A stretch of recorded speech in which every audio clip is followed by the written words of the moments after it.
Hello friends, माझा तर उपवास आहे, पण नवऱ्यासाठी तर मला जेवण बनवायचंच आहे. सो मी आता मेथीची भाजी आणि भाकऱ्या बनवणार आहे. सो सगळ्यात पहिलं म्हणजे मेथीची भाजी निवडायची. जर पटकन अशी आपण निवडून घेऊया. मेथीची भाजी आणि लसूण मी निवडून ठेवलेली आहे. आता मेथीची भाजी मस्त अशी धुवून घेते आणि त्याच्यासोबतच मी लसूण, हिरवी मिरची आणि कांदा कट करून घेतलेला आहे. सो कढईत थोडंसं तेल गरम करायचं आहे. त्यानंतर त्याच्यात लसूण आणि मिरची टाकायची. ती जशी परतून घेतली की त्याच्यात कांदा टाकायचा थोडासा.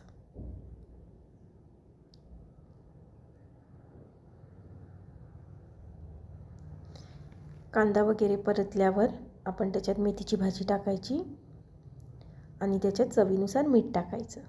बनली आपली मेथीची भाजी.